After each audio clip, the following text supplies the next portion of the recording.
What up, my guys? Welcome to another show, man. Another show powered by WagerTalk, man. NBA Talk with Jay Money and the Shark. Y'all know what it is, man. We're trying to get some cash for you guys, for ourselves, every single day. Free NBA picks. Appreciate you guys for tuning in. Everybody in the chat, hit the like button, subscribe as well. What's up, Shark? Everything cool with you, my guy? Absolutely. January 4th, 2022.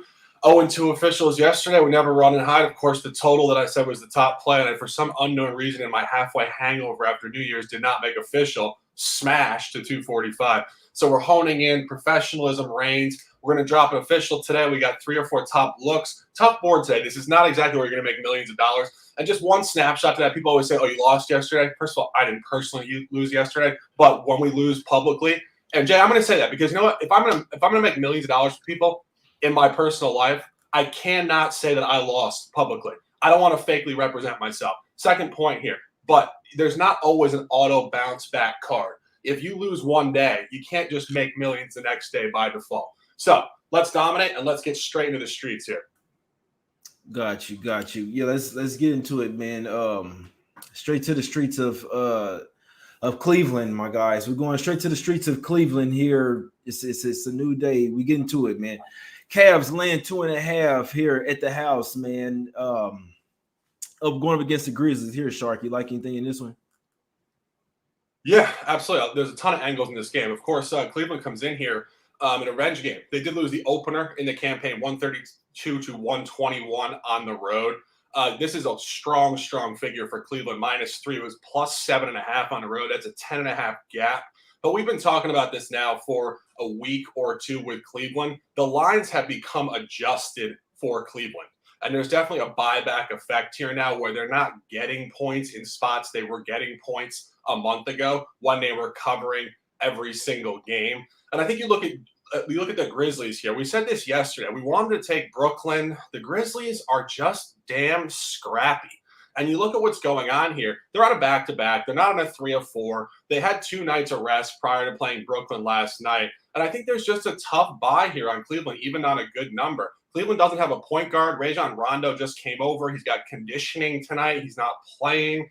And I think this is going to be really close to the figure. One final point. When you look at the only other home revenge game against the West that Cleveland has had this year, it was against Phoenix. They did cover on the road against Phoenix really tight, and they came back and they covered on a really tight spot as a dog against Phoenix. Of course, as I said, as a favorite for Cleveland here is really tough. The top look for me in this game actually would be the under. As I said, 253 points scored in the opener on a 218.5. This opened up at 214.5. It's telling you it's going to be a lot less points. Memphis has gone over 214.5 points on the road 6 straight games. And Cleveland is actually uncannily 4-0 against the over last 4 home games. The under would be a great look here, correlated to how Memphis played at Miami, 105-90, in a spot with a team that is similar to Cleveland. Similar pace, bottom third in the league, and top 10 defense in the league. Top look for me, unofficially here, is under 215.5. Jay? Gotcha. Yeah, no, I couldn't talk you off. Here, the Grizzlies, man, they won 5 straight, covered 4 out of 5. Like you say, they did have 2 days of rest before last night's game. It was a big game for them, right? National TV, all this. Obviously, Ja Morant going bunkers.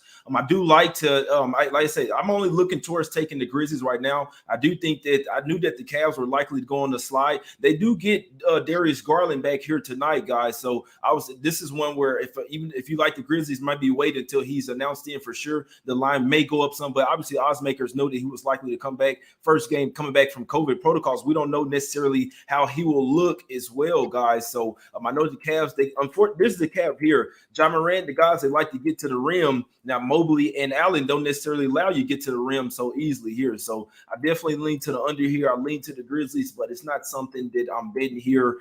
Like I say, they did get Garland back, so it does fix a lot of the problems with the Cavs. They had Pangos out there. He wasn't getting it done. He'll still be be getting playing time. But if you get Garland back, it does help fix a lot of their problems, but maybe some growing pains as well. It's Grizzlies are nothing for me here, but it's nothing that I'm taking. But let's go to the streets of Toronto here, man. The Six, my guys. This is my top player today. My only player today. I like the Raptors here. I like the Smack City spot. I know that the Spurs, they're a good team. It looks nice taking the points with them, but the Raptors, they've caught a different win. If you ask me, they got their players back, starting to play their best basketball of the season. The Spurs, I said it with them a few weeks ago. They were playing their best basketball of the season. That's when you want to ride them. When they're on a slump right now, that's when you want to fade them. When they're without their best player, DeJounte Murray, is starting to show up. They do get Bates Diop back today, still without Lonnie Walker and Doug McDermott there. So aside of the injuries, the Raptors are absolutely balling right now. Their offensively and defensively, very balanced. Top play today, Raptors -6.5, Short. Yeah, I wouldn't disagree. If you look at the Raptors here, they've really caught wind. They've had a lot of issues the last 2 years, of course, playing all last year in Tampa, and now not having fans, I believe, for the last 2 games. Of course, COVID protocols in and out of sports have just been so difficult for all countries in the world. It's really difficult to watch. But that being said, they have sustained this throughout all the chaos. They are 6-0 ATS, last 6 at home. That is in and out of conference. Of course, we did get their 116-108 on New Year's Eve against the Clippers. They have shown the ability to come out really well and blast teams. And they've also shown something which I think is more important. If they don't have it early, to be able to turn up late and really bring that fourth quarter defense that you need to cover spreads at home. Not going official here, but I wouldn't talk Jay off of this one. Exactly. No, I like the Raptors. This is my best look on the board. It is a tough board here, guys. And trust me, I see it. They play the Bucks tomorrow. It's not like it's a revenge game, though. They've actually covered the last 3 versus the Bucks, my guys. So it's not necessarily a look ahead. If anything, they likely know they're going to get smacked tomorrow versus the Bucks coming off the Pistons loss anyway. But I think they worry about today. And the Spurs, they have the Celtics on deck as well. And I looked at it as well. The Spurs only played 4 games out of conference in the Eastern Conference on the road. They're 2-2. Some of them were pretty much bottom feeders. They just lost versus the Pistons, guys. So let you know where the Spurs are right now. Give me this Raptors here, a Smack City spot. Let's go to the streets of New York here, not too far from Toronto. We got the Knicks line open up at 1. It's up to 2.5 now. We know the Pacers, they don't have a point guard. They were already had a bunch of guys out, McConnell, Brogdon. Then LeVert went down. It's tough. They still covered the late spread versus the Cavs, though. Still have some guys. It's going to be a tough game, but Knicks, the only way I could look in this one, Shark. Yeah. I mean, we talked about this briefly off the record. This seems to just kind of flow with the way the line has flowed these 3 games this year. Of course, 111-98, the first matchup of the year. Indiana -1. It came back Knicks -3 in the Garden. Knicks did get there 92-84. A late push, I believe 23-10, total cliff dive from Indiana in the fourth quarter. And then it came back to a really strong -5 and 8 gap. And Indiana hammered them 122-102 going back about a month. So now you do get the revenge game for the Knicks, 4th matchup of the year, and the lines have flowed. This line would suggest Knicks. It opened at -1.5. I think it did get just steamed up to 2.5. 2.5 now.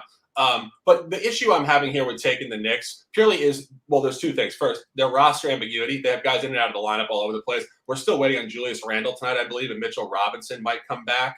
And the Pacers are also, and I'll still say this, they've only played 37 games, right? They are just a walking statistical outlier. I was actually watching their game against the Cavs, and they threw a stat up on the screen. Indiana is 1-9 straight up this year in games decided by 3 points or less. That has nothing to do with a lack of professionalism or not. That's just purely some bad luck. 1-9 in games decided by 3 points or less. That's outrageous. They're 3-13 on the road. They're 9 games under 500. They've lost 5 straight road games, and they've lost 4 straight overall. And again, with the Knicks in and out of the lineup and all this stuff going on here, I want to take the Knicks to this number. I just am really kind of scared that Indiana at some point in time is going to win one of these coin flip spots. So I'm off the game. I think it's just a tough cap.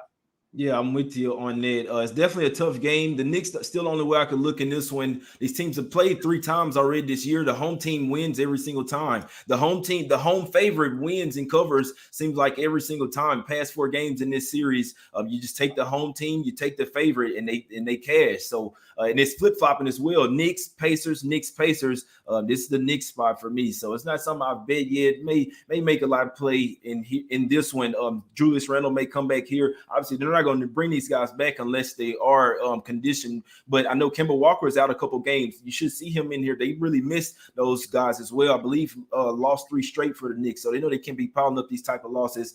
I think the Pacers are just struggling way too much right now, especially mainly at the guard. Like, they don't have a single point guard out there. Seriously, they got this guy Sykes they signed in the offseason, but he was playing the G League as well. So Knicks, the only way I can look in this one, you want to look at Knicks guards as well, guys. It may be an under spot as well with the Pacers not having their guards. 2 more games. Let's go to the streets of New Orleans here, man. Sometimes I sense some crazy shit in New Orleans. I don't know if people go there and eat up a bunch of shit or what, man. They're going to holler at Zion. Where the buffet at, man? But this is a game where Willie Green possibly get his revenge over his old squad here. Obviously, he was an assistant coach, Money Williams. We see Money Williams coming back out of protocols will coach this game. I think it makes it even better here, guys. So it's like I say, it's tough to get behind the Pelicans, and it's definitely fade one of the best teams in the league in the Suns. But I'd only look towards the home dog here. I know it's a back-to-back, but they didn't have to travel anywhere. They got Ingram back. They got Valanciunas back. Maybe wait for the injury report. They may try to rest one of those guys. But the Pelicans, the only way I could look in this one, my guys. What you think about this one, Sharp? Yeah, I think this is going to be similar to what we said last night. Utah coming in there, and we said this on the air that 10.5 would be razor sharp. It was off of 13. It moved to 10. They won by 11 points. I don't disagree. I think there's definitely some large-scale side narratives to this game with Willie Green and the revenge factor for his old team. I believe Monty Williams is coming back tonight as well. A couple different moving parts there, obviously. But Phoenix here at the line, they were -10 at home and won by 12. So razor sharp at home, and then 10-7 road, just that stock 3, which we always say doesn't really give you much transparency. And we did see it last night in the Jazz game. It was right on the number. I think numerically this game is right on the number. I might lean over here if I had to, but I do think this is probably a toss. Not disagreeing with the narrative point, but I do think the number is right on there. Yeah, no, I'm with you on that. I heavy lean to Pelicans in this one, my guys, and it was up to 8.5 as well. It's down to 7.5. Maybe you can get some 8s out there, but me personally, like I never, especially Pelicans, they're so up and down. But if you do want to find a spot for the Pelicans, it's going to be at the house versus a top tier team. I don't know why these folks just they turn up, and like I say, this is a big game for Willie Green. His team is already revenge spot. He lost earlier to this team, and they kept that game close as well. I believe Brandon Ingram didn't play in that last game. So like I said, be interested. It is a back-to-back for these guys. They came back yesterday. I think it's a pretty big game for the Pelicans here. The Suns, even though Jalen Smith look good versus the Hornets, they're still missing Aiden, still missing McGee on that pick and roll, guys. And Landry Shamet just hit protocols as well off the bench. So starting to drop like flies over there. Last game up, we got the Kings versus the Lakers here. This line was at 8 last night. It's down to 6.5. Some money coming in. Some people, they're not respecting the Lakers. I mean, who would, right? Westbrook averaging what? How many turnovers? Averaging a quadruple double with turnovers. But what are we doing here, Shark? Taking a breath. Official play, 10:30 p.m. NBA TV. Crypto.com Center. Suddenly not so casual. Tuesday, January 4th, 2022. We are taking the over 230 between these two teams. Third matchup of the year, and this is really interesting stuff. This is the reasoning behind a couple of the overs I've had recently. The one that I said last night, the Charlotte-Washington had gone under twice prior, going back Chicago, the same thing. This is the same thing. First matchup of the year, 141-137 LA. Highly deceiving final. That game went to triple overtime. That game was tied at 100, I believe, going to the first overtime. It was a 229 total. So in regulation, it went under by 29 points. Then they moved the line down to 224 in Sacramento, 117-92 LA. That was an utter cliff dive from the Kings in the second half. LA outscored them 67-33 in the second half. We know the Kings have the ability to cliff dive emotionally, number one, and two, because they are really at the mercy of their three-point dependency and variance more than most teams in this league. However, I think when you see the line come up from 224 off an absolute dud to 230, returning to the original average, which is 0-2 versus the over in 48 minutes for the first two games, they're telling you what the Lakers are doing right now. The Lakers have the number one pace in the league. The Lakers are obviously an older team. They don't really want to defend. They want to get up and down. They shoot a lot of threes. I think this is just the numerical tail you really want in a total in this campaign. We're going over 230. I think this confidently gets there at 235 plus.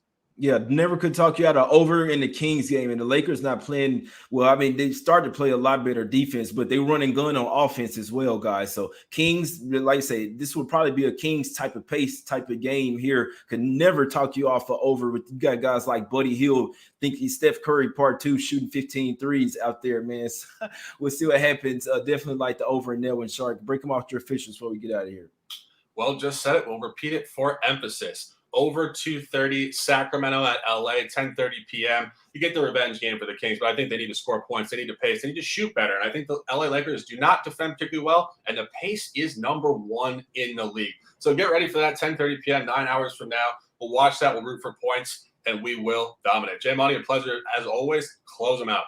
Yes, sir. Let's get to it, man. Raptors -6.5. Top play for me, my guys. Let's get it. Smack City spot for me. Raptors playing some of their best basketball of the season. I know they have the Bucks on deck, but they're in the groove right now. I mean, they're not going to win tomorrow, so they got to keep on going at the house. They've been covering the shit out of these spreads. 8-1 against the spread last night at the house. Full squad. I think they keep it going, win this game by 15 to 20 points, my guys. Smack City spot for the Raptors here. Possibly a trifecta, but let's catch this full game. Heavy lean to the Pelicans, Knicks, the Kings game over as well with my guy Shark. But the only thing I'm betting today are the Raptors. Let's catch it. Appreciate everybody for tuning in. Go and follow us on Twitter. We out, my guys.